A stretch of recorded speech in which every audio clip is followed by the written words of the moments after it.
all of the polyunsaturated fats, whether it's omega-3 or omega-6, which has to do with the number of carbons from the non-carbonyl end of the fatty acid molecule at which you find the first double bond.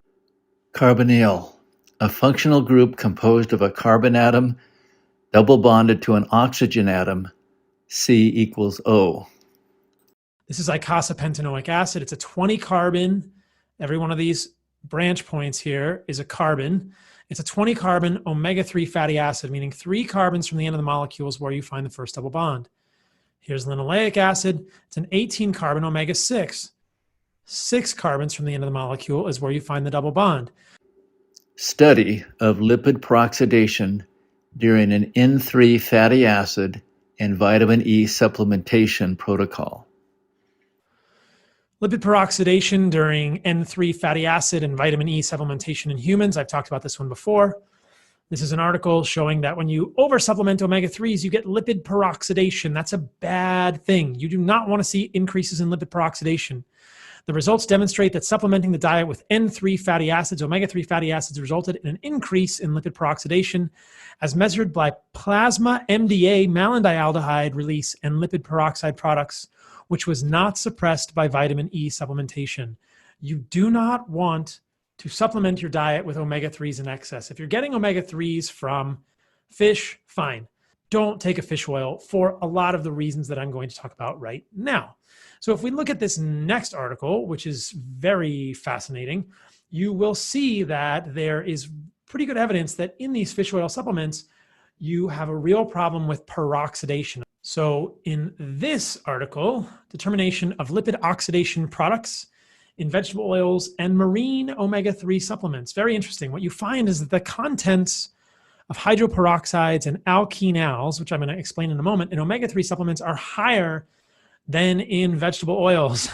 After heating vegetable oils, a large increase in alkenol concentration was observed. So you don't want to see any of these products of peroxidation, of oxidation, but the concentration of alkenols was actually higher in the omega-3s in these fish oil supplements. Fish oil supplements are polyunsaturated fats that are omega-3. They actually have more double bonds than the number of double bonds found in linoleic acid. And there's pretty compelling evidence that the double bond index, the number of double bonds found in an unsaturated molecule, in a polyunsaturated fat, will correlate with metabolic problems, will correlate with fat gain, because it keeps those adipocytes open to the deposition or the ingress of energy substrate, glucose and triglycerides, making the adipocytes, the fat cells, grow.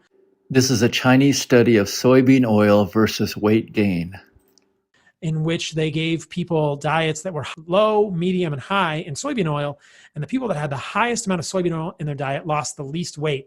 All of the diets in that study appeared to be hypocaloric. They didn't give people the right amount of calories, but the people who had less soybean oil lost more weight and they had more saturated fat in their diet. So these polyunsaturated fats appear to cause our fat cells to grow or retain weight. If you think about that term, alkenol, that I talked about from that paper, they are alpha beta unsaturated carbonyl compounds.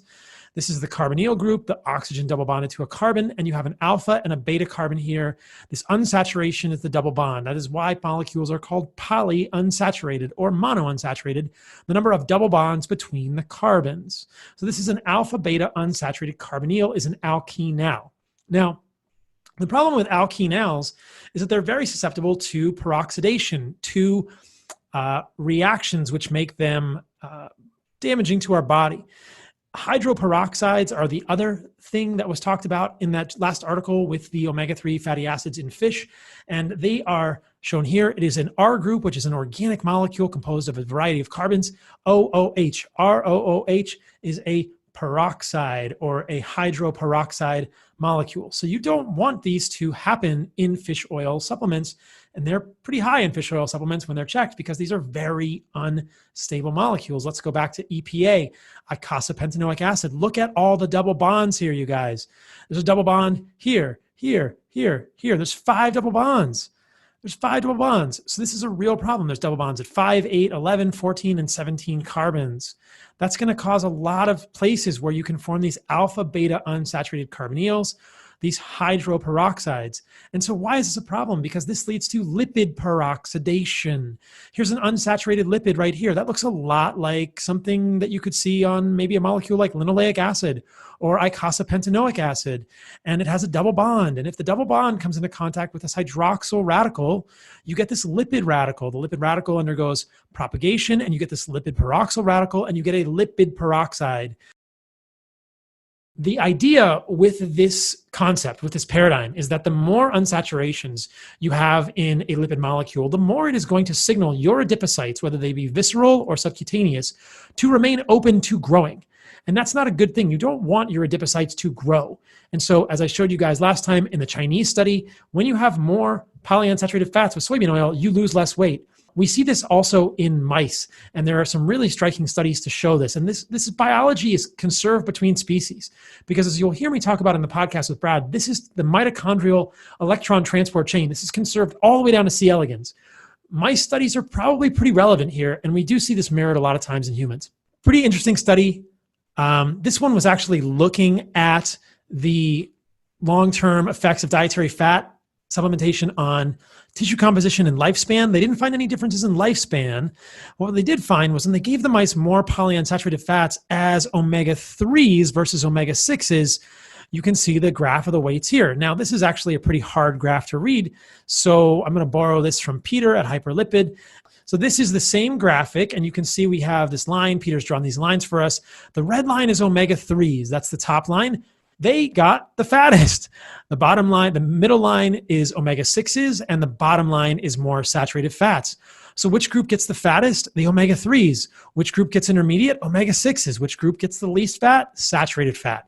You can't say that omega-3s are benign. My fear here is that omega-3s are going to cause us to gain weight just like omega-6s. Now, at a metabolic level, the omega-3s probably have a different effect, and that's been shown. But in terms of an adipocyte gaining perspective, they're just as bad, I think. And that would make sense if you think about the way that this is happening at the level of the mitochondria. This is, again, the original graphic. I showed you the other lines. It's much easier to see the omega-3 versus the omega-6 and the control group, which is high saturated fat, in the other thing I looked at. You can see the ratios of all of them here if you want to see how much they were fed. And then interestingly, you can see later on in the paper the glucose values as well. And it's quite striking what happened. Basically, the take home there is omega-3 makes you just as fat as omega-6. In fact, a lot of times in these mice, it made you fatter. That's not a good thing. We don't want adipocytes to expand this much. So one more paper, dietary fatty acids and oxidative stress in heart mitochondria. And the cardiac mitochondria from rats fed with coconut oil showed the lowest concentration of oxidized and peroxidized. We talked about what that means earlier.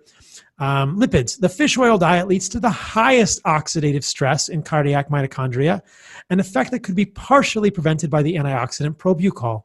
But as you will see with probucol, the mice got really fat, the fattest of all. And then they actually show you the weights of these mice. And if you look here, you can see the final body weight of the fish oil group is definitely the highest. Now, these weights are not large enough to have a statistically significant difference between these if you run the numbers, but there's a clear trend here. Coconut oil, olive oil fish oil plus antioxidant is the fattest. If you've listened to the other things I've talked about, you know that reactive oxygen species generated in the, let's say, metabolism, the oxidation of saturated fat, are what tells our mitochondria to shut off signaling at the level of the fat cell and allows those fat cells to stop growing. But here's the MDA. This is the malondialdehyde. This is one of these products of oxidation. Coconut oil, olive oil, fish oil is the most. Fish oil is oxidizing the most in the heart mitochondria. Do you want your heart mitochondria to have all these products of oxidation? I don't think massive supplementation with omega-3s is good. I've shown you guys that now in multiple studies, both the studies in humans and the studies in mice and rats showing weight gain and those peroxidation products that we reviewed in our little cheeky organic chemistry lesson. My linoleic acid is very low. It's below the reference range, but believe me, I'm just fine. I have plenty of linoleic acid. And then I want to go down and show you my stearic acid. Look at that. Super high. That means I'm eating a lot of stearic acid tallow. When Firestarter comes in, I'll be doing the Firestarter. It's amazing. Stearic acid is high. Linoleic acid is low. Guess what? I got a six-pack. This is the way to do it, you guys. Not just saying my example, it works in a lot of other cases. As you heard me talk about in the last video, when Brad Marshall did this with one of the people he was talking to, you had the same effect. Lower linoleic acid, however you got to do it. If you have to get rid of corn and soy fed, pork and chicken fat,